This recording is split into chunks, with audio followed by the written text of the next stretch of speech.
Alright, so guys, we're talking about the Industrial Revolution. A lot of stuff we've already talked about so far this semester has been about revolutions.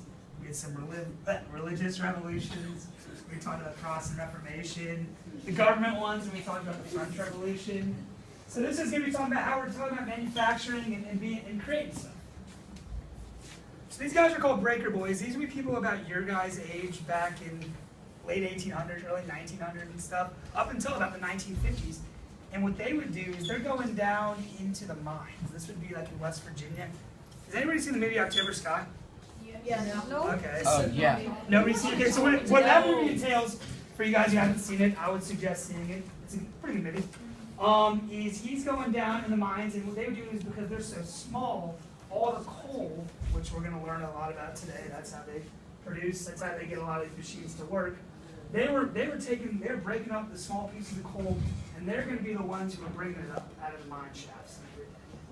So these kids are about our age, about your guys' age, I'm sorry, not mine. Instead of going to school, they're going down and working in the mines all day because they need to help their family financially. They have to be kind of breadwinners, making money as well. So this is going to happen. This is actually a picture from Lancaster, South Carolina. And these are people working in textile factories. Textiles are like a lot of the clothes and shirts and stuff that you guys make. So these are kids. Look how small these kids are. I bet you they're probably like 10, 11, maybe 12 years old. What do you think's going to happen to his foot? Because that's what's powering and stuff. Yeah. You think that looks very safe to you? No, it looks like a cheese. Yeah. Like you see like his feet right here? His feet are working the pedals, and that's what's making this machine move. Like right. Is that a cheese grater? No, it's not a cheese grater. It looks like it kind of. I think it's like a loom. It's something that's going to be working. That's going to be pulling this. Yeah, it's pulling the string. It's pulling that cloth through there. Well, his feet are barefoot. What I'm saying is, yeah. Just imagine if you did this. This is getting annoying doing it like for 10 seconds. He's doing that all day, and that's what his foot is powering. His feet are powering this machine, getting all that cloth to get through here. And then, as Mr. Livingston likes to point out, this is like what a city would look like. Back then, it kind of looks like the new Willy Wonka with all that smoke and all those buildings and water. That's why everything's great.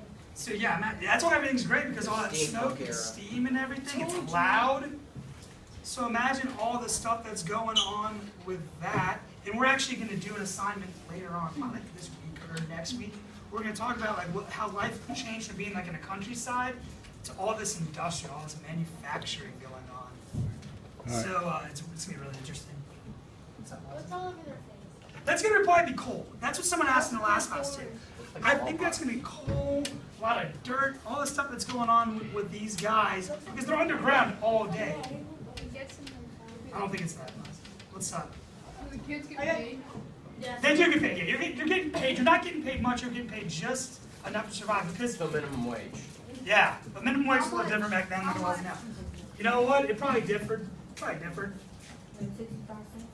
Okay, so we're talking about manufacturing. Does anybody know what manufacturing is? Like how would you like to describe manufacturing?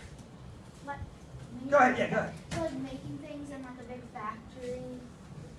Yeah, manufacturing is, I think about, when I hear manufacturing, I think the same thing. I think about it on like kind of a grand scale, like making products in factories. We're going to focus on two different things. This is factories, this is the cottage industry. In cottage industry is you making stuff for your house. We'll kind of be like a good family stuff. We'll get more into that and stuff. Do you get paid to do it in your house? Yes, what's going to happen, we'll get